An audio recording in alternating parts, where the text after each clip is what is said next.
Bien, bonjour et bienvenue dans ce débat sur l'engagement de la jeunesse en dehors des partis politiques. Alors, c'est vrai que les commentateurs et les élus politiques de tout genre parlent souvent des jeunes comme d'un groupe homogène. D'ailleurs, on ne dit pas les jeunesses, mais on dit la jeunesse. Alors qu'en réalité, les jeunesses, ce serait plus juste parce qu'elles sont plurielles. Il y a des jeunesses rurales et citadines, il y a des jeunesses pauvres, il y a des jeunesses riches, de classe moyenne. Et donc, on devrait plutôt dire les jeunesses. On dit aussi en politique que les jeunes sont désintéressés. On dit qu'ils ne participent pas à la vie de la cité parce qu'ils ne votent pas ou qu'ils ne sont pas dans les partis politiques. On dit des jeunes qu'ils sont « je m'en foutistes ». On dit qu'ils manquent d'éducation politique. Eh bien, aujourd'hui, tous ensemble, j'espère qu'on va tenter de briser le cou à ces raccourcis de boomer. Moi, je m'appelle Khadija, je suis journaliste au pôle social de Mediapart. Et je suis vraiment ravie qu'on accueille aujourd'hui des gens que je commence à bien connaître. Alors, d'abord, il y a Marius. Bonjour Marius. Bonjour à tous. C'est un jeune grenoblois de 15 ans qui est membre de la CNT, la Confédération nationale des travailleurs. Il y a à côté de moi Chérine. Salut Chérine. Bonjour. Qui nous vient de Strasbourg, qui a 18 ans et qui est membre du collectif féministe Supermom. Si vous ne connaissez pas encore, on va vous présenter ce collectif strasbourgeois. Et Gloria. Salut Gloria. Bonjour. Qui est de Nantes, qui a 15 ans et qui est membre du mouvement international Youth for Climate. Je disais qu'on commençait à bien se connaître, puisque tous les quatre, puisque ça fait un peu plus de 3 mois, peut-être maintenant 4 mois carrément, que je vous suis. Je suis venue voir vos parents, vos copains, pour certains vos amoureux. Je suis venue dans vos lycées, dans vos manifs, dans vos squats. Et au micro, ils ont accepté de parler de leur engagement politique, de leur amour aussi, de leurs désillusions. Ça a donné un podcast de Mediapart qui s'appelle La Relève, où une vingtaine de jeunes, parce qu'ils sont plus nombreux en vrai, 20 personnes ne rentrent pas sur cette scène, sont venus raconter leur manière à eux de s'engager, de prendre la parole et de faire de la politique en dehors de la politique dite classique, c'est-à-dire uniquement du vote et des partis.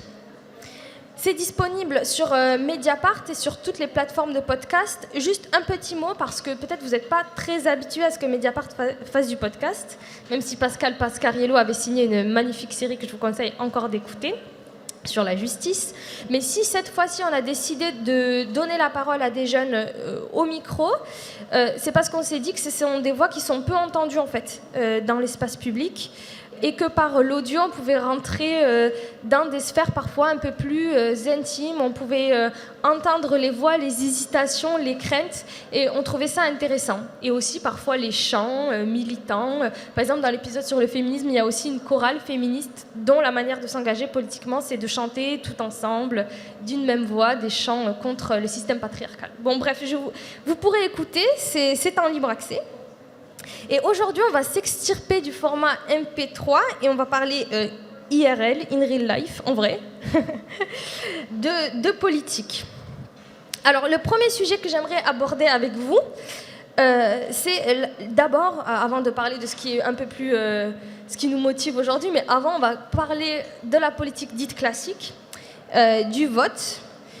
Donc à Mediapart, nous, on n'utilise pas trop les sondages. Donc je ne vais pas vous abreuver de sondages pour vous dire que les jeunes ne votent pas. Mais les jeunes ne votent pas. Je peux par exemple vous donner les chiffres de l'INSEE. En 2017, moins d'1 jeune sur 5 a voté à tous les tours des élections, c'est-à-dire législatives et présidentielles. Et moins de 1 sur 5, c'est vraiment un record très très bas. Plus les élections passent, là on l'a vu au régional, etc., plus les discours sur l'abstention des jeunes se font entendre à la télé, à la radio, partout. Alors bon, moi je suis allée poser des questions aux gens qui ont cet âge-là, même si pour certains ils n'ont pas encore l'âge de voter. Peut-être que je vais te poser la question d'abord à toi, Gloria. Tu as 15 ans, donc oui. Pour toi le vote c'est plutôt dans 3 ans. Mais tu te poses déjà la question. Tout à l'heure tu me disais, parce que bon, on a quand même un peu préparé cet entretien, et donc du coup j'ai appelé Gloria et je lui ai dit on s'est vu il y a 4 mois, on s'est vu il y a 2 mois, il y a 3 mois, est-ce qu'il y a 4 jours tu avais le même avis sur le vote? Et tu m'as dit en 4 jours, donc de mon appel jusqu'à aujourd'hui, tu as encore changé d'avis. Ouais, c'est sûr que c'est des questions qu'on se pose beaucoup. Et c'est vrai que là, en 4 jours, je me suis beaucoup informée sur pourquoi voter, pourquoi ne pas voter. Et j'ai changé d'avis 3 fois. Donc c'est vraiment... Enfin, je suis très indécise et je pense pas que ça soit un avis définitif. Et je pense pas que j'en aurai un jour. Mais voilà, nous, la première fois où on s'est parlé, tu m'as dit, le vote, c'est pas le truc qui change vraiment les choses. C'est la première chose que tu m'as dit quand on s'est parlé. Après, je t'ai dit, oui, mais bon, tu seras bientôt une étudiante, donc tes bourses, c'est décidé, enfin, le montant de tes bourses, si tu as des bourses, etc., par des personnes qui sont élues. Après, tu seras une travailleuse. Et donc, le droit du travail, c'est aussi décidé par des gens qui sont élus. Après, peut-être que tu auras une petite période de chômage. Et donc, du coup, la réforme de l'assurance chômage, c'est aussi des choses qui sont décidées par des gens qui sont élus. Et donc, du coup, ton hésitation, est-ce qu'elle vient de là? Est-ce qu'elle vient du fait que tu ne veux pas laisser que les autres décider à ta place? Ou est-ce que... Dans tous les cas, je pense que voter, ça laisse les autres décider à sa place, que les décisions, elles soient positives ou négatives pour nous. Donc je pense pas que dans ce sens-là, voter soit la solution. Mais après, voter c'est pas long, et tant que c'est pas la seule action qu'on fait, je pense pas que ça soit mal de voter, dans le sens où on vote juste... on fait cette action en 2 minutes et après, on peut revenir à nos actions militantes qui sont en dehors du vote. Parce que je pense pas que voter, ça soit la seule solution, ni la solution absolue. D'accord. Marius, je te pose la même question. Dans quelques années, tu pourras voter. Est-ce que tu comptes voter ? Je pense que ça dépendra déjà dans quelques années de qui se présentera et de qui je considérerais comme le moins pire. Je pense que en fait, fondamentalement, voter, c'est pas comme ça qu'on va changer les choses. Et c'est pas en allant voter qu'on va transformer un système en profondeur. Concrètement, ça c'est quelque chose qu'on a pu voir depuis des dizaines d'années d'expérimentation du vote et de la démocratie représentative. Et avec la démocratie représentative, on n'a jamais changé un système en profondeur. En revanche, je pense que moi j'irai voter parce que le vote, je le ferai pas forcément pour moi. Je m'explique. Je pense que j'ai une certaine catégorie sociale, un certain type de vie qui concrètement font que peu importe qui est au pouvoir en France, c'est-à-dire pour schématiser, que ce soit Marine Le Pen ou que ce soit Macron qui est au pouvoir, ma petite vie à moi, elle va pas vraiment changer. Mais pour le coup, il y a des personnes qui peuvent pas se permettre de réfléchir comme ça, je pense. Il y a des personnes qui, concrètement, que ce soit un extrême ou l'autre au pouvoir, leur vie va réellement changer et va réellement être impactée. Et je pense qu'il faut aller au-delà de nos convictions politiques directes, parce que si j'écoutais les miennes, j'irais tout simplement pas voter, et qu'il faut penser d'un point de vue un peu plus global et moins individualiste, et penser un peu aux impacts que ça pourrait avoir sur les gens qui eux, sont directement concernés par le vote. Chérine, je vais te poser une question sur un autre aspect de la vie politique dite classique, ce sont les partis. Toi, très jeune, tu t'es dit féministe et tu as commencé à lutter dans des espaces d'abord intimes, la famille et puis le lycée, et puis après tu as créé un collectif et puis c'est de plus en plus large. Pourquoi tu t'es pas dit, tiens, je vais aller voir tel ou tel parti politique s'ils ont un programme féministe et m'engager là et essayer de faire élire des gens? Pourquoi ça ne t'est jamais arrivé à l'esprit Je pense que les partis politiques, c'est pas forcément un engagement qui me convient, parce que j'ai l'impression qu'en choisissant un parti, je vais forcément devoir me restreindre en quelque sorte et laisser quelques de mes convictions de côté. Et j'ai l'impression que un collectif ou s'engager dans une sphère plus locale, ça m'apporte un peu une flexibilité dans mes convictions politiques, et j'aurais pas forcément à me conformer à un mode de pensée prédéfini. Alors je sais qu'en première, j'avais lu Marx, et après pendant 3 jours... En première, normal. Non, mais le manifeste du Parti communiste. Et ensuite, pendant 3 jours, j'étais en mode « Ok, je pense que je suis communiste, c'est parti, je vais aller là-dedans ». Et je me suis rendu compte que j'arriverais pas à mettre ma réflexion intime de côté et à déjà accepter des faits qui ont déjà été pensés pour moi. Enfin, j'ai pas envie qu'on me mâche le travail politique, j'ai envie de moi m'approprier ma lutte Et voilà, c'est pour ça que je préfère m'engager dans des collectifs ou des associations. Encore quelques mots sur la politique dite classique. Gloria, on a vécu un grand moment d'écologie récemment, puisqu'il y a eu la primaire de Europe Écologie Les Verts. Est-ce que ça t'a intéressé? Est-ce que tu as suivi les débats, notamment le débat sur Mediapart? Quand même. Est-ce que tu t'es dit... Bon, toi, tu n'as pas encore l'âge de voter, parce que la primaire, il fallait avoir 16 ans. Mais est-ce qu'au moins, ça t'a intéressé un peu? Oui, je m'y suis intéressée parce que c'est sûr que sur le thème de l'écologie, c'est beaucoup médiatisé via les partis et ce que peut dire par exemple ELV. Et là, avec des élections présidentielles et un candidat ou une candidate, il y a beaucoup d'informations et je voulais voir. J'étais un peu curieuse de savoir quels seraient les discours écologiques pour des candidats. Et en fait, j'étais plutôt agréablement surprise.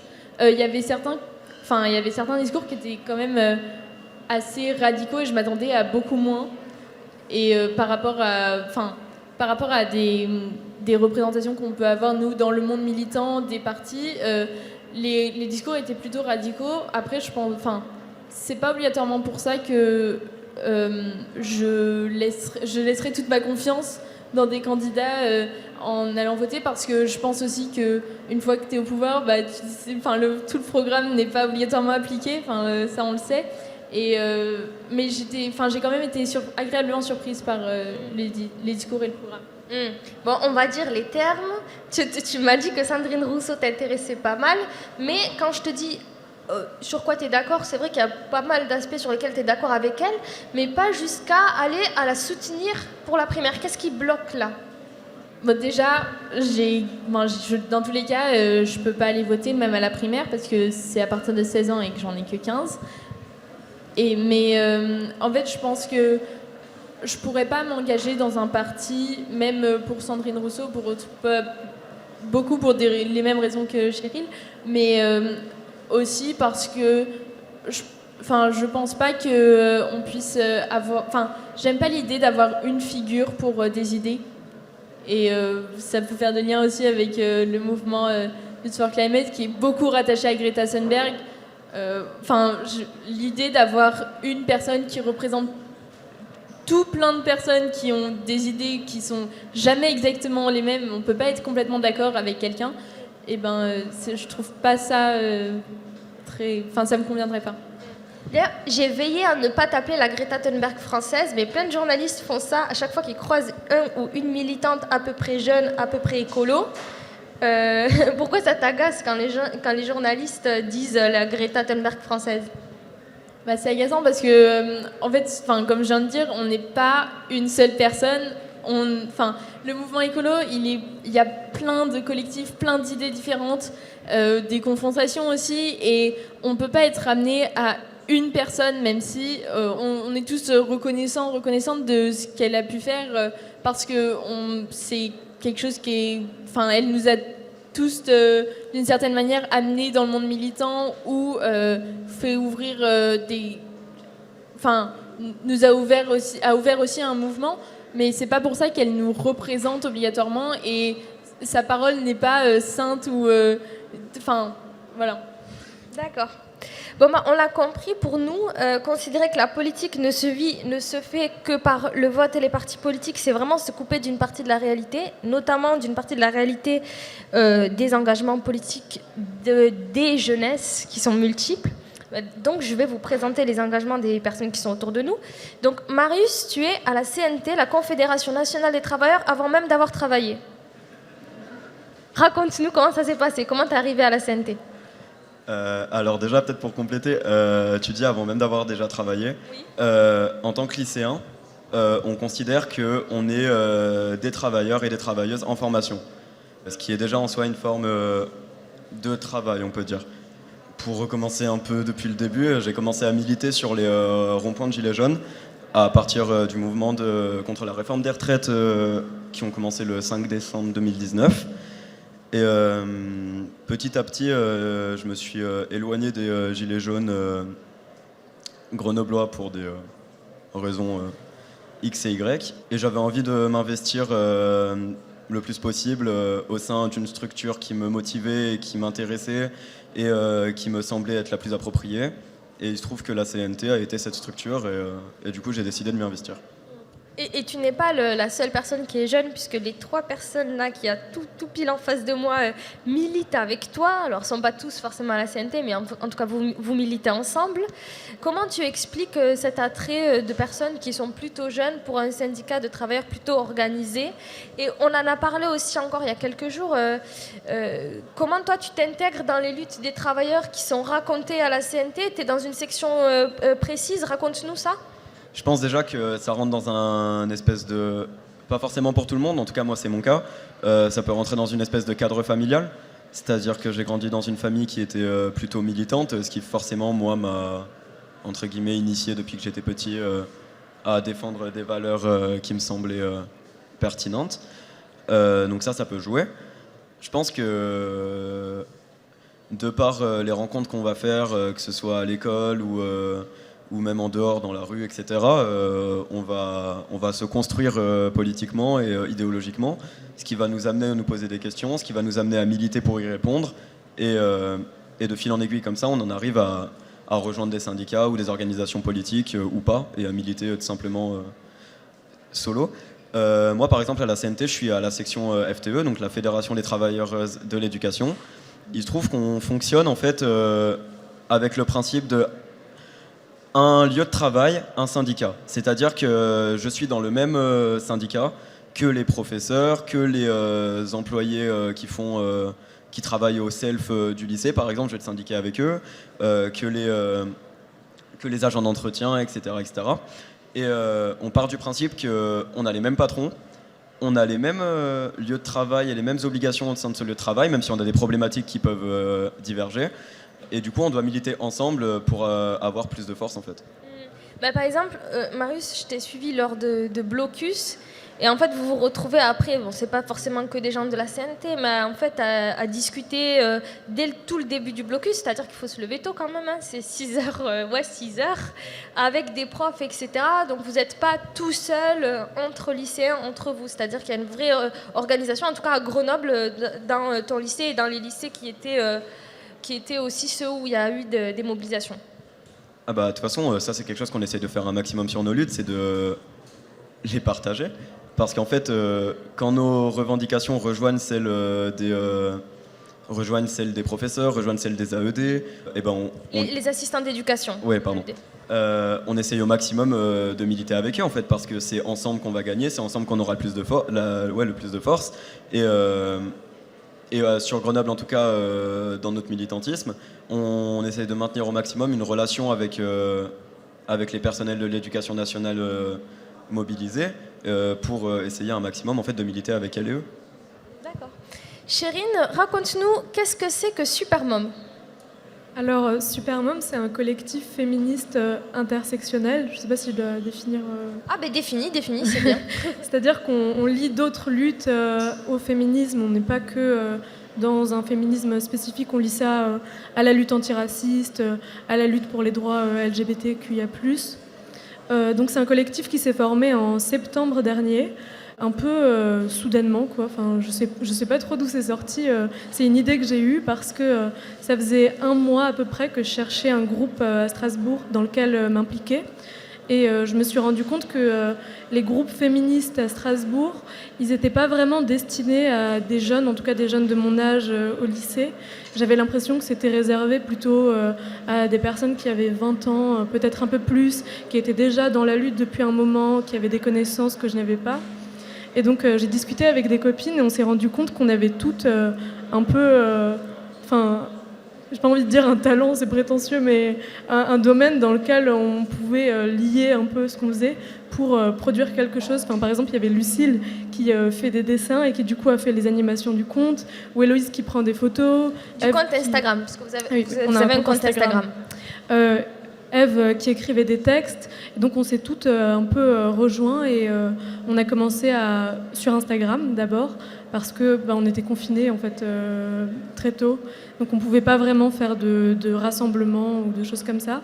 Et on s'est lancé un peu dans un principe de vulgarisation de notions féministes vraiment de base pour justement aider les jeunes de notre âge à s'impliquer plus dans ces luttes-là. Parce qu'on s'est rendu compte que on avait beaucoup de personnes dans notre entourage qui étaient intéressées par le féminisme, mais qui étaient un peu intimidées par les groupes locaux ou les syndicats, enfin, je veux dire par la politique en tant que telle. Donc voilà. Quand on s'est vu dans le salon d'une de tes amies, dont j'ai oublié le nom, là, son honteux, Avine, voilà, pardon. Tu m'as raconté aussi que c'était dur pour toi et pour tes copines de rentrer dans le mouvement féministe adulte, enfin je sais pas comment le dire autrement, mais dans les organisations un peu plus organisées, enfin un peu plus vieilles, etc. Parce que aussi vous aviez pas les termes. On a eu cette discussion-là où en fait vous étiez très jeune, 14, 15 ans, et vous avez utilisé mal des termes féministes, vous vous êtes trompé sur des petites définitions, et en fait tout de suite vous avez ressenti comme une espèce de violence et vous êtes dit en fait peut-être que pour apprendre au début, on reste entre nous. Oui, c'est un peu ça. On s'est rendu compte en essayant de s'impliquer dans le féminisme que ça restait une lutte qui avait des réflexes un peu élitistes. On ne se sentait pas vraiment accepté quand on n'avait pas les termes de moi intersectionnel, je ne savais pas ce que ça voulait dire du tout.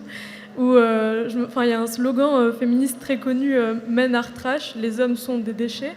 Et avec Lucille, on n'avait pas trop compris sur le moment. On a eu on était un peu sur les défensives, comme toutes les personnes qui entendent le slogan au début. Et on s'est dit non, mais il faut inclure tout le monde dans la lutte, tout ça.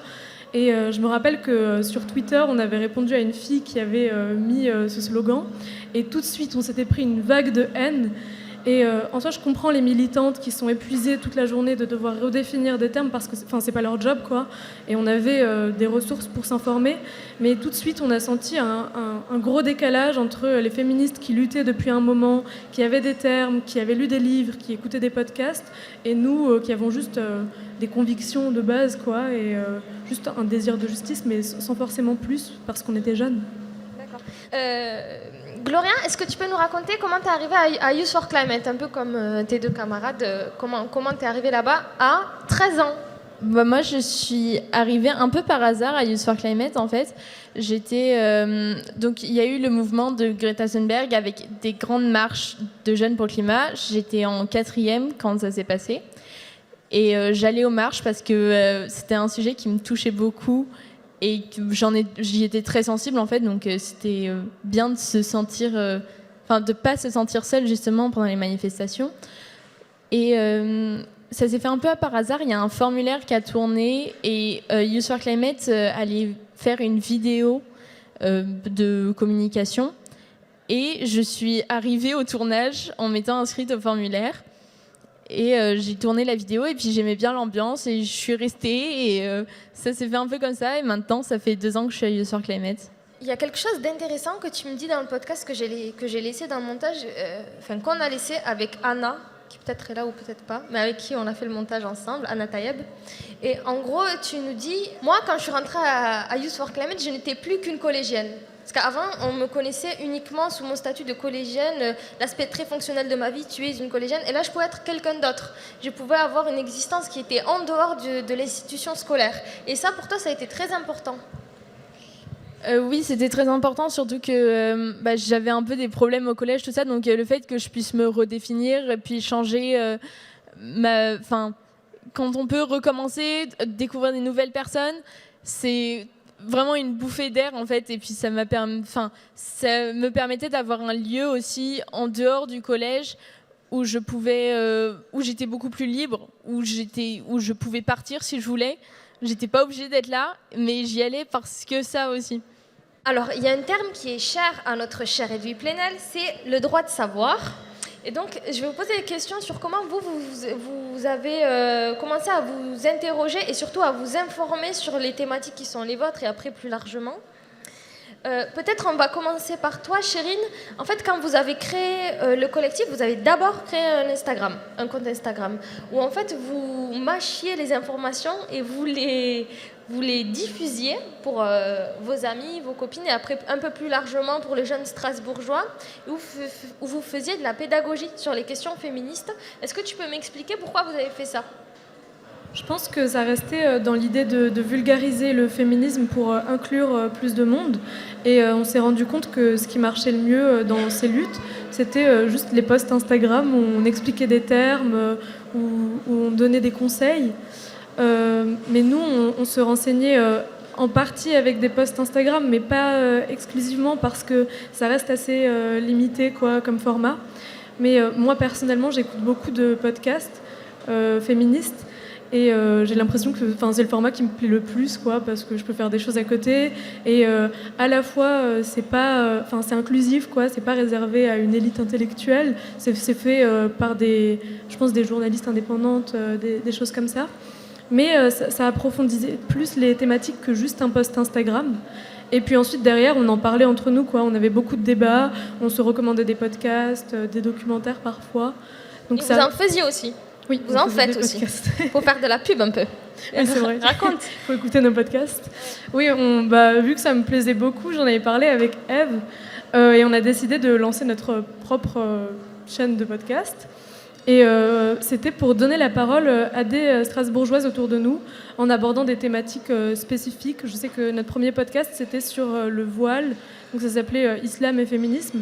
Et on a parlé avec une amie à nous qui s'est convertie à l'islam il y a 1 ou 2 ans. Il y avait beaucoup de polémiques, il y a toujours beaucoup de polémiques sur le voile. Et donc elle nous a parlé un peu de son point de vue. Je pense qu'on était un peu exaspérés de tout le temps allumer la télé et de voir juste des vieux blancs français qui parlaient de voile. Hommes, oui, je n'ai pas précisé, mais c'était évident. Qui parlaient de voile alors que on voulait entendre des expériences personnelles. Donc on a demandé à cette fille qui a gentiment accepté de témoigner pour nous et on a eu beaucoup de retours positifs et un peu les mêmes que ce que je viens de dire, quoi, des gens qui étaient contents d'entendre pour une fois une personne concernée s'exprimer. Donc voilà, c'était pour faire entendre la parole des Strasbourgeoises autour de nous. Marius, comment tu t'informes? Alors, à plusieurs niveaux, tout à l'heure on a parlé des luttes locales. Toi, tu es quand même assez impliqué dans ce qui se passe à Grenoble. Comment tu t'informes sur ce qui se passe à Grenoble, par exemple? En vrai, tout à l'heure déjà, on parlait du syndicat. C'est aussi une bonne raison, entre guillemets, d'en reparler. C'est qu'en étant impliqué dans un syndicat, on va s'ouvrir aux différentes luttes.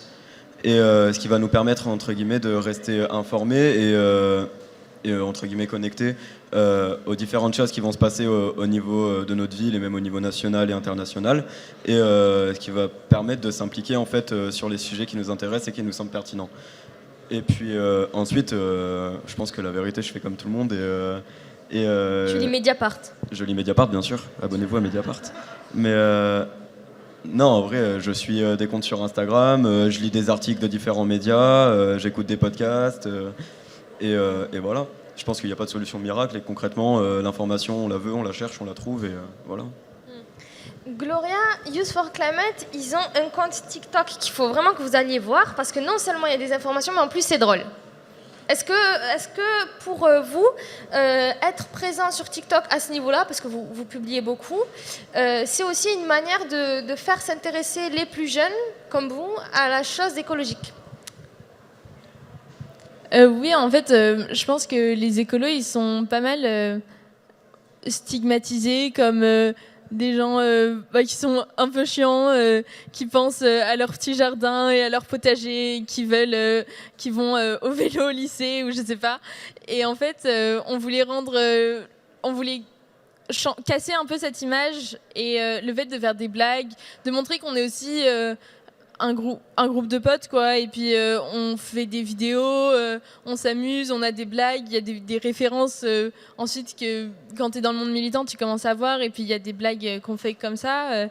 Ça permettait un peu de changer un petit peu en fait notre façon de nous montrer et de montrer comment on était. Sur comment tu t'informes, tout à l'heure on parlait du rapport du GIEC que tu n'as pas lu mais dont tu connais le contenu. Alors, à Youth for Climate, en tout cas à Nantes, avec d'autres collectifs écolos, vous avez trouvé des moyens de vous informer, de prendre les informations scientifiques parfois complexes et en fait de vous les réapproprier. Est-ce que tu peux nous expliquer par exemple comment ça se fait que tu connais le rapport du GIEC sans l'avoir lu? Il y a beaucoup de personnes qui font des travaux de vulgarisation des rapports du GIEC et honnêtement, les données scientifiques, ça nous avance pas beaucoup sur la question. Enfin, on sait que c'est toujours pire et rien que les lire, des fois, ça peut nous mettre mal et c'est pas toujours très positif mentalement. C'est pas. Moi, je sais que si je l'avais lu ou même rien que les résumés, les lire, ça m'a mis pas bien. J'étais pas bien pendant 2-3 jours et le fait de. En fait, je pense qu'il faut qu'on se protège aussi en tant que militant de pas être mal à cause d'informations pour lesquelles on se bat parce que sinon on a l'impression que c'est toujours pire, qu'on n'y arrivera jamais et donc en fait la conclusion elle est on s'y attend un peu, ça confirme juste des informations qu'on a déjà et dont on le sait déjà en fait. En dehors des rapports du GIEC qui ressortent tous les ans, il y a aussi ça explique aussi toutes les dynamiques qui se passent planétairement sur le changement climatique. Et j'avais fait dans le podcast un jeu qui est participatif, qui s'appelle la fresque du climat, qui nous avait permis de comprendre un peu mieux les dynamiques. Pourquoi à un moment, on sera même plus en capacité d'avoir une action en fait sur le changement climatique, parce que il y a un passage où on n'aura plus d'impact, en fait, ça sera juste une boucle continue et tout s'aggrave. On a parlé aussi ensemble du rapport aux militants et aux personnes un peu plus âgées. Tous les 3, j'ai vu vos parents. Certains sont dans le podcast, d'autres non, finalement. Est-ce que vous pourriez me parler de comment vos parents en fait, voient votre militantisme, notamment parce qu'il s'est fait à un âge très jeune. Et la deuxième question, je vous laisserai répondre aux deux sur la génération un peu plus ancienne, c'est quel rapport vous entretenez avec les militants un peu plus âgés? Peut-être Marius, si on peut commencer par toi. D'abord les parents. Du coup, je vais parler pour moi personnellement parce que je pense que ça dépend selon les personnes et les relations qu'on a avec notre famille. Mais je sais que moi, du coup, j'ai toujours eu des parents qui étaient engagés sur différents sujets, qui étaient syndiqués. À la CGT. À la CGT. Et qui, en général, m'ont toujours appris à défendre les choses qui les motivaient. Donc concrètement, ça passait par la lutte contre toute forme d'oppression, etc., pour simplifier. Et du coup, dans mon militantisme actuel, je pense qu'il y a une espèce de fierté de leur part, parce qu'ils peuvent retrouver leur militantisme derrière moi. Donc ça, c'est quelque chose dont je suis plutôt content. Même si tu n'es pas toujours exactement d'accord avec eux, il y a quand même des petites différences. Oui, non, c'est clair que politiquement, j'ai des divergences avec mes parents, mais ça encore, je veux dire, on a nos avis politiques qui divergent, c'est pas bien grave. Je veux dire, ce qui compte, c'est qu'il y ait du soutien, de la confiance et que ça se passe bien, donc voilà. Et pour les militants un peu plus âgés, dans le podcast, tu dis « Oh là là, ça va, les boomers, ils me disent toujours, à ton âge, moi aussi, j'étais anarchiste. » Et toi, tu leur réponds quoi? Que, en fait... Ouais, il y a souvent cette rhétorique de dire qu'en fait on est jeune, on comprendra plus tard que pour l'instant c'était normal qu'on avait une vision idéaliste et utopiste de l'avenir et que concrètement ça se passera jamais comme ça et qu'il fallait ouvrir les yeux et que voilà. Et en fait j'ai envie de répondre non, c'est pas parce que je suis jeune, c'est juste parce que j'ai pas baissé les bras et que j'ai pas perdu espoir et que concrètement peut-être que je le ferai un jour, que je baisserai un jour les bras, mais pour l'instant je l'ai pas fait et j'espère ne jamais le faire. Et en fait, du coup, c'est un dilemme, en fait, cette relation entre jeunes et vieux militants, j'ai envie de dire. C'est que, d'un côté, dans le militantisme, il y a vachement ce truc d'invisibiliser et de décrédibiliser la parole des jeunes militants qui ont moins d'expérience, qui ont potentiellement moins de connaissances, etc., etc. Donc ça, c'est quelque chose qui est extrêmement récurrent et qui pose problème, en fait. Mais d'un autre côté, c'est vrai qu'en tant que jeune militant, on a énormément à apprendre de personnes qui ont une expérience de syndicalisme, de lutte en général. Et du coup, en fait, on a des choses à échanger des deux côtés. Ils ont à apprendre de nous, on a à apprendre d'eux. Chérine, il y a ton père dans le podcast. T'es pas vraiment d'accord avec lui sur la lutte féministe, si je peux euphémiser. Mon père, il est quand même, il est militant, enfin il est de gauche clairement, mais sur la question féministe, il n'est pas du tout informé et pas vraiment d'accord avec moi. Mais je sais qu'ils me soutiennent quand même parce qu'ils voient que c'est important pour moi et que c'est des convictions que je concrétise petit à petit. Mais c'est vrai que j'ai un peu de mal à avoir des débats avec lui parce que je pense qu'il ne comprend pas vraiment l'intérêt de la lutte féministe de nos jours, comme pas mal de personnes de son âge. Et je sais pas pourquoi il n'aime pas les faits. Enfin, je sais pas pourquoi il est contre les. Enfin, il n'est pas contre les féministes, mais je sais pas pourquoi il a ces opinions-là, parce qu'il est quand même plutôt ouvert d'esprit sur d'autres sujets. Et ma mère, à côté de ça, elle n'est pas du tout militante, elle n'est pas vraiment intéressée par la politique. Et elle me soutient aussi, mais elle comprend pas non plus ce que je veux dire quand je milite. Je pense qu'ils me comprennent juste pas trop. Pourtant, tu leur expliques qu'il y a dans le débat, il y a dans le podcast, pardon, vous avez une espèce de débat comme ça où on entend que tu essayes quand même de le ramener vers toi et vers la lutte féministe. Et en fait, bon, moi j'étais là avec un micro, donc c'était peut-être pas les débats que vous avez d'habitude, mais en fait ça c'est très récurrent. De manière très régulière, tu essaies de les ramener vers toi à chaque fois qu'il y a une actualité, comme par exemple le règlement pour les habits à l'école, que toi tu considérais sexiste. T'en parles quand même à ton père. À chaque fois qu'il y a une actualité, tu lui dis bon, ben quand même, papa, là, franchement, tu peux pas dire que l'égalité est absolue et qu'il n'y a pas besoin de lutte féministe. Donc, quand même, t'essayes encore. Je perds pas espoir, mais c'est vrai que sur le moment, dans le débat, on peut trouver quand même des points de convergence. Parfois, il cède un peu, il accepte quelques points, mais je pense que c'est la lutte féministe en général où il comprend pas vraiment l'idée. Il a l'impression que tout est déjà acquis et qu'on combat dans le vide, quoi. Mais oui, je lui avais parlé du règlement intérieur parce que sur le coup, j'étais vraiment indignée. Ça concernait mon lycée. On essayait de se mobiliser et donc je lui en ai parlé le soir parce que j'étais énervée.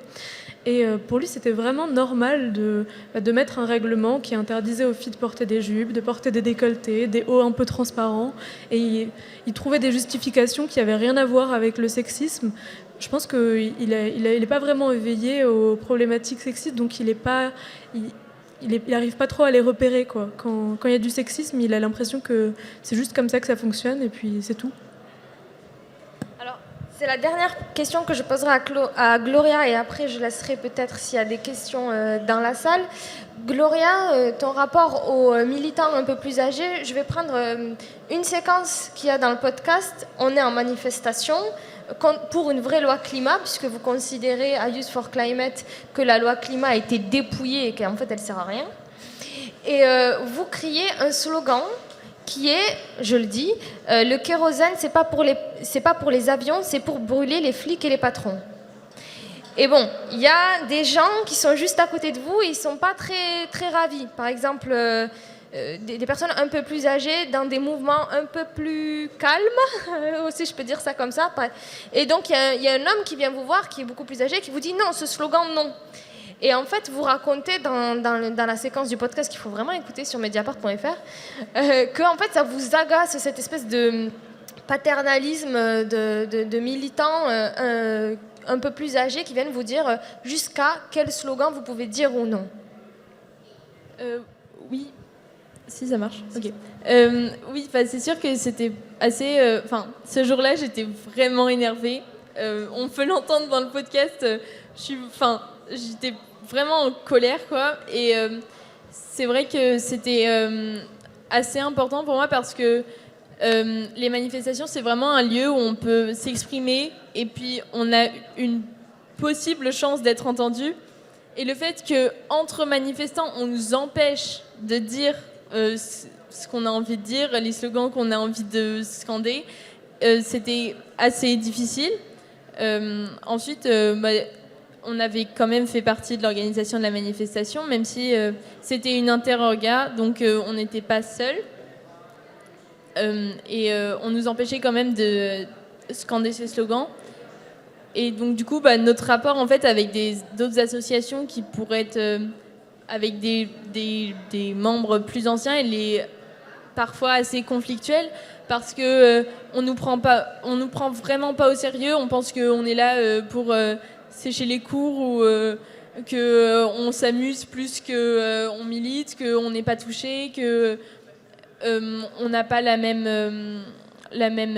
légitimité, oui. Et puis aussi, on n'a pas du tout en fait les mêmes opinions sur ce qui est violent ou pas, et comment on reçoit la violence aussi. Et je pense que c'est sur ces points-là où c'est le plus conflictuel. Bon ben voilà, est-ce qu'il y a des questions ou des remarques? Souvent les hommes ils préfèrent faire des remarques, ils disent j'ai plutôt une remarque. Non mais voilà, est-ce qu'il y a des questions Merci. Alors j'ai une question, pas une remarque. Comment ça se passe avec les autres gens de votre âge en fait, qui ne sont pas forcément aussi militants Est-ce que vous essayez de les convaincre? Enfin, quelles sont les relations quoi? Moi, le fait que vraiment le militantisme, ça soit très détaché de ma vie lycéenne, parce que maintenant je suis au lycée, c'est assez important pour moi, pour avoir vraiment une autre façon un autre milieu où je puisse être. Donc du coup, j'en parle très peu, mais ça se sait quand même que, mon prof l'autre jour, il disait... on parlait des révolutions de 30 et 48 et il m'a dit ça devrait te plaire ça Gloria, ça devrait t'intéresser. Donc ça se sait que je suis militante, mais c'est pas pour ça que je le revendique ou que j'essaye de convaincre les gens. Je comprends que ça soit pas obligatoirement, que le sujet touche pas obligatoirement les gens vu comment il est présenté dans les médias et j'essaye pas du tout de convaincre. Par contre, si les gens viennent vers moi pour me poser des questions, je leur réponds et c'est pas conflictuel en fait. Je cherche pas du tout je suis pas du tout dans l'incompréhension ou dans une sorte. J'essaye pas de convaincre en fait les personnes qui sont autour de moi. Moi, dans mon lycée, les gens de mon lycée n'étaient pas vraiment d'accord avec nous, parce que je viens d'un lycée privé, protestant, un peu bourgeois. Et donc, avec ma bande d'amis, on n'était pas très bien perçus. On savait qu'on était les féministes du lycée, qu'on était politisés un peu radicales. Donc, je sais que les gens de ma classe n'étaient pas vraiment d'accord avec moi. Et souvent, on m'a dit que j'étais extrémiste ou des choses comme ça. Mais après, en dehors du lycée, tout le monde est un peu éveillé aux questions féministes, mais pas forcément au même niveau. Tout le monde est un peu sensible. Je sens bien que notre génération, elle s'ouvre un peu à ça. Donc c'est plus agréable en tout cas de parler de féminisme avec des gens de mon âge qu'avec des personnes plus âgées. Mais il y a quand même des divergences, donc ça dépend des milieux. Moi je rejoins ce qui a été dit parce que du coup je pense que ça dépend des luttes et que ça dépend des sujets et qu'en fait c'est clair qu'il y a des sujets où les jeunesses se sentent plus touchées que d'autres. C'est quelque chose que quand on est militant et que par exemple on va se retrouver dans une classe de non-militants, on va toujours un peu passer pour une espèce de cliché de service qui va rattraper le prof quand il va faire des remarques qui politiquement peuvent être déplacées ou des choses comme ça. Et en fait, j'ai remarqué une espèce d'incompréhension générale des causes défendues. Mais par exemple, pour donner un exemple concret, c'est à ça que je voulais en venir, excusez-moi, je me perds un peu. C'est qu'un jour, du coup, devant un lycée à Grenoble qu'on avait bloqué le matin, il y a eu une intervention policière qui a été ultra violente. Ils ont frappé, gazé, chargé. Ils ont mis un AED qui a saigné du visage. Bref, c'était un peu le chaos. À bloquer ce lycée, on devait être une quarantaine d'élèves. Après l'intervention de la police, on a fait une assemblée générale avec l'entièreté des élèves du lycée qu'on a appelé à venir. Et on est passé de 40 à 150. Et en fait, c'est là où tu te rends compte que les gens ne se sentent pas forcément concernés parce qu'ils ne sont pas forcément au courant, mais que du moment où ils constatent en fait la réalité des choses là pour le coup c'était qu'on défendait certaines revendications contre un ministère autoritaire et que la seule réponse qu'ils nous renvoyaient c'était des hommes armés. Les élèves des lycées se sont rendus compte de ça et nous ont soutenus, ont participé à l'AG et ont commencé pour la plupart à militer avec nous. Et c'est une question de plus d'informations, je pense. Vous militez tous les trois dans des milieux différents. Est-ce que vous pouvez nous parler un petit peu de votre rapport avec les forces de l'ordre? Comment ça se passe? Je me lance, mais je ne sais pas trop quoi dire. Je pense qu'on a peut-être un peu tous le même rapport. C'est à peu près équivalent. Je sais que dans le féminisme, c'est plutôt courant le fait qu'on n'aime pas trop la police. Et juste parce qu'on va tous en manifestation, quoi, et donc on est confrontés aux mêmes problèmes, on se fait pas écouter. Moi, j'ai jamais été dans des manifestations qui ont été particulièrement violentes. Après, c'était à Strasbourg, quoi, c'était plutôt mignon. Mais forcément, quand on se documente un petit peu, on constate qu'il y a des problèmes et on se positionne vis-à-vis de ça. Je pense qu'à partir du moment où on est militant, qu'importe la lutte, même s'il y a des manifestations moins violentes que d'autres, on a à peu près la même opinion sur la façon dont ces manifestations sont régulées. Moi, avec l'écologie, donc on est toujours confronté au même problème au niveau des manifestations. C'est sûr que nous, il y a une manifestation récemment qui a même été bloquée, alors qu'on était une centaine de jeunes, pour la plupart qui n'avaient même pas fait de manifestation, et on nous empêchait de passer par la rue un peu chic de Nantes. Donc c'est sûr qu'on est confronté au même problème à ce niveau-là. Et puis aussi, dans les luttes écologiques, il y a beaucoup de répression des militantes qui vont vers des façons de vivre alternatives, comme par exemple les ZAD ou les squats. On a d'ailleurs, à Nantes, on avait un squat qui s'appelait la Maison du Peuple. C'était pas que à nous, on faisait partie du squat, mais il y avait aussi beaucoup de migrants, migrantes, de personnes à la rue et tout ça. Et c'est sûr que quand c'est expulsé, c'est aussi les forces de l'ordre qui vont intervenir. Et il y a aussi, il y a dans différents domaines, on est toujours confronté à la police comme la première ligne d'un truc qu'on combat. La police, c'est les défenseurs et le bras armé d'un ordre en place. Et la police nationale, concrètement, aujourd'hui, c'est ça, en fait. C'est qu'ils défendent les intérêts économiques d'une bourgeoisie et d'une certaine politique menée par l'État. Concrètement, ils sont là pour empêcher tout soulèvement social, empêcher tout mouvement de contestation face à une politique que le peuple va juger autoritaire, inégale ou qui atteint à la santé de la planète. En fait, ça se revient dans toute forme de lutte. On constate que la police est toujours là pour se mettre en travers des revendications portées par un peuple en colère. Je voulais ajouter, parce que j'avais oublié un point, le fait que dans le féminisme, on a un lieu où on a un rapport spécifique à la police, c'est quand on doit porter plainte, parce que du coup on lutte contre les violences sexuelles et sexistes. Et nous, on est confrontés à la police dans d'autres endroits qu'en manifestation. Et donc on a d'autres problèmes avec eux, juste le fait qu'ils ne nous écoutent pas, qu'ils ne sont pas informés, qu'ils expriment leurs opinions dans un lieu où ils sont censés juste représenter la loi. Donc je pense que c'est le point où les féministes, elles ont un rapport différent à la police. Donc moi j'ai 29 ans depuis 2 ans, donc je ne sais pas si je suis encore réellement jeune, mais on va dire que je suis un jeune anarchiste. Et ce que je constate, dans les jeunes générations militantes, on fait tous le même constat, j'ai l'impression, c'est que non seulement on doit se battre contre une société qui a rarement été aussi hostile, avec une tendance au préfascisme qui est quand même assez vénère, donc on a déjà ce combat-là à mener qui est assez compliqué, mais qu'en plus on doit se battre contre les dinosaures de la CGT, du PC, d'autres mouvements historiques qui ont tendance vraiment à nous mettre directement des bâtons dans les roues, à freiner nos luttes. Et j'avoue que moi j'ai délégué la relation avec d'une partie de ces personnes-là à d'autres amis plus âgés qui arrivent à discuter avec eux de façon bienveillante, mais j'ai du mal à imaginer comment on pourrait pousser de façon bienveillante ces gens-là qui sont du coup une force de blocage dans les luttes à gentiment laisser les clés aux nouvelles générations militantes dont ils préféraient crever des fois plutôt que de laisser ces nouvelles générations mettre un pied dans leur petit jardin qu'ils ont préparé depuis des décennies.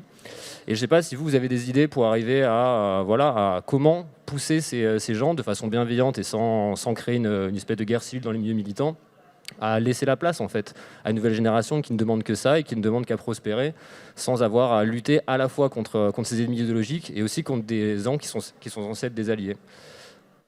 Moi, je pense qu'on a eu, donc avec le squat, la Maison du Peuple qu'on avait, je pense qu'on a eu une expérience assez intéressante parce qu'on partageait les locaux avec différents collectifs et associations qui étaient aussi écolos pour une justice sociale. C'est vrai que il y a eu des interactions un petit peu conflictuelles des fois, mais je pense qu'on a quand même bien réussi en fait à pouvoir se partager les lieux et puis sans obligatoirement leur dire que leur temps était fini. On a pu se montrer et montrer qu'on avait aussi des forces vives et que on a gagné en légitimité et puis en reconnaissance des plus anciens en montrant notre énergie et en étant plus proche d'eux en fait physiquement. Ma vision du syndicalisme, en fait, c'est qu'il devrait en fait y avoir un seul et unique syndicat qui concrètement serait un syndicat de masse, un syndicat qui unifie le peuple, qui se bat contre un ordre en place, qui se bat contre un système économique et qui se bat contre un système politique. Concrètement, tu parlais de la CGT jusqu'à maintenant. La CGT, c'est le seul syndicat qui a fait ça en France jusqu'à maintenant. Et en fait, la CGT, on lui doit tellement d'acquis social qu'on a aujourd'hui, en fait. Je vais parler à l'échelle de Grenoble, parce que même si je pense qu'en fait, ça peut s'appliquer à l'échelle nationale, mais bon, je ne vais pas parler à la place des autres villes, je vais parler à l'échelle de Grenoble. Étant syndiqué à la CNT, j'entretiens forcément des relations avec les autres syndicats, les autres organisations politiques. Il se trouve que sur Grenoble, ça se passe étrangement bien, qu'on arrive parfaitement à militer ensemble et que les gens de la CGT sont des camarades, que c'est pas des dinosaures avec des idées réactionnaires qui concrètement ne savent plus se bouger et qui arrivent à mettre en place des choses qui sont absolument belles, même si bien entendu qu'on peut ne pas se retrouver sur certaines visions des choses, mais ça j'ai envie de te dire c'est comme absolument toute organisation politique et c'est pas spécifique à la CGT ou au PC. Je sais pas si j'ai raison, mais j'ai l'impression que dans la lutte féministe, il n'y a pas spécialement de vieilles militantes qui nous bloquent. Mais après, c'est peut-être aussi parce que notre génération, elle se réorganise sur des plateformes qui sont différentes et on se réapproprie les réseaux sociaux. Je sais que c'est cliché un peu de dire ça, mais je veux dire, c'est comme ça maintenant qu'on fonctionne pour organiser des événements, pour se connaître, pour diffuser des informations. Et donc, j'ai pas l'impression de devoir lutter contre des personnes plus âgées qui, avant, étaient des militantes féministes, mais plutôt que ça se fait naturellement. Après, je sais pas, peut-être que c'est juste mon point de vue. Si je peux me permettre d'aller un tout petit peu dans votre sens, tu te rappelles quand on avait débattu de votre rapport aux associations féministes plus installées, vous aviez dit un peu sur un ton de blague, etc. Mais j'espère que je ne deviendrai jamais une vieille féministe. Qu'est-ce que tu voulais dire par là? Qu'est-ce que toi et tes copines vous vouliez dire par là? Est-ce qu'il y a quelque chose de bloquant quand même un petit peu, comme il disait le monsieur? C'est vrai que du coup, il y a des féministes qui sont... par exemple, le collectif Némésis, je crois, qui sont... Pardon, je ne sais pas si j'ai le droit d'en parler. C'est des féministes, mais elles ne défendent pas du tout la même lutte que nous, quoi. C'est un féminisme qui est uniquement pour les personnes françaises, blanches, cis, tout ça, qui ne se penchent pas du tout sur les nouvelles problématiques féministes qui sont plus liées à l'identité.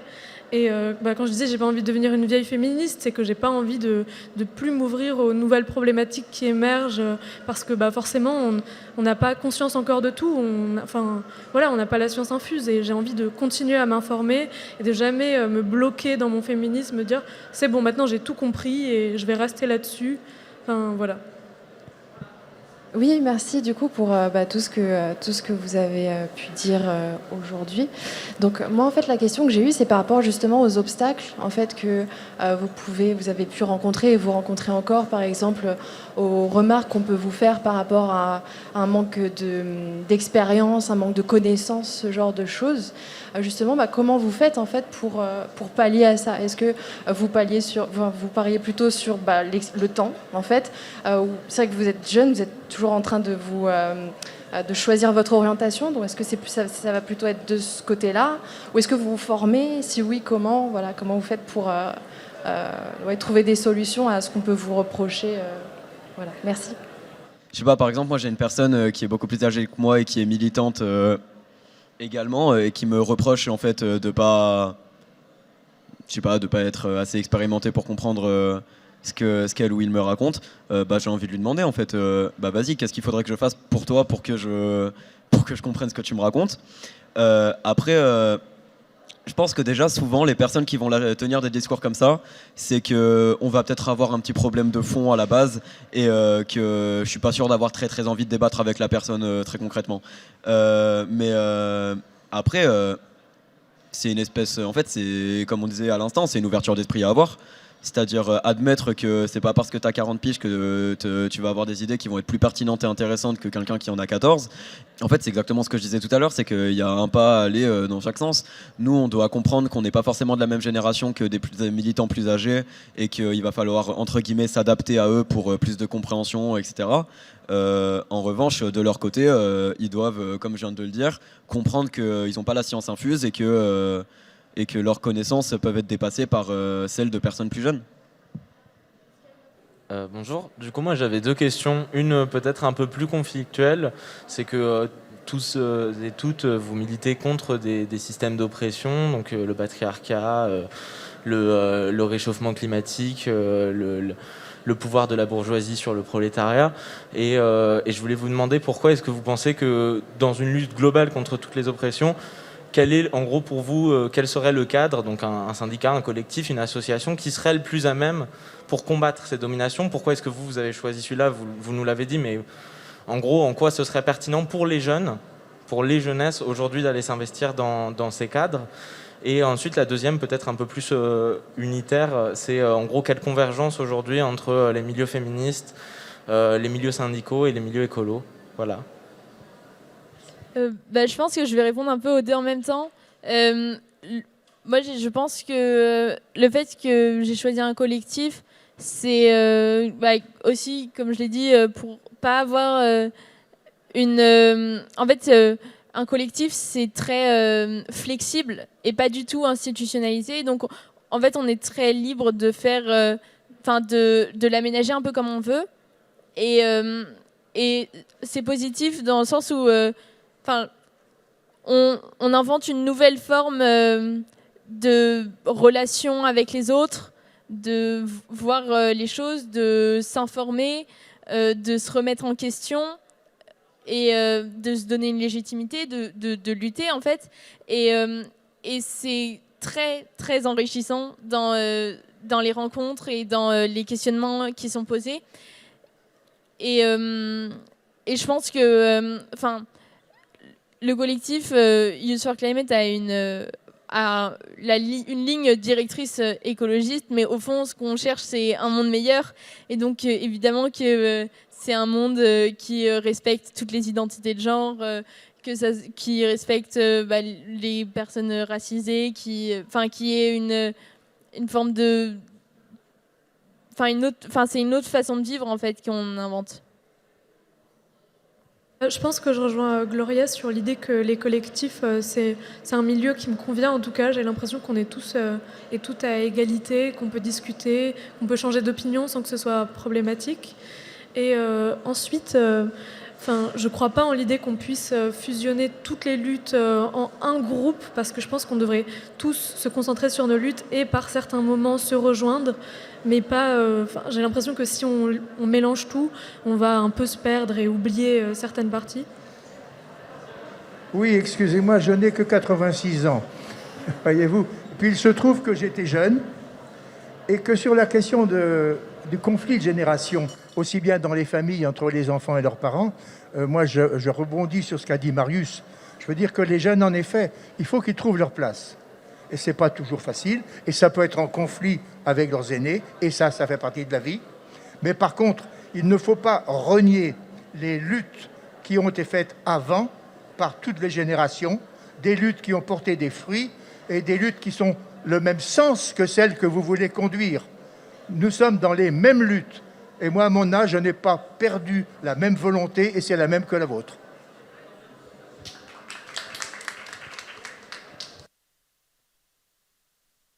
Et merci beaucoup d'avoir assisté à ce débat. Donc, je dois vous rappeler que si vous voulez écouter La Relève, le podcast où nos 3 camarades interviennent, c'est sur Mediapart et c'est sur toutes les plateformes de podcast. un podcast, ça se fait pas tout seul, donc j'étais pas toute seule. À la réalisation, il y avait Anna Tayeb de 5e étage, qui sont nos camarades qui sont là. La musique, elle est de Floyd Shakim, si vous voulez aller écouter. Les illustrations, elles sont de Florian Burner. Et le mixage est de Jean-Sian Chujuen. Voilà. Si vous voulez écouter le dernier épisode, qui est l'épisode sur la lutte des classes, qui s'appelle La lutte finale, il est diffusé en salle de projection, je pense à 16h30 si je dis pas de bêtises. Et puis voilà, on est là toute la journée, donc merci. À bientôt.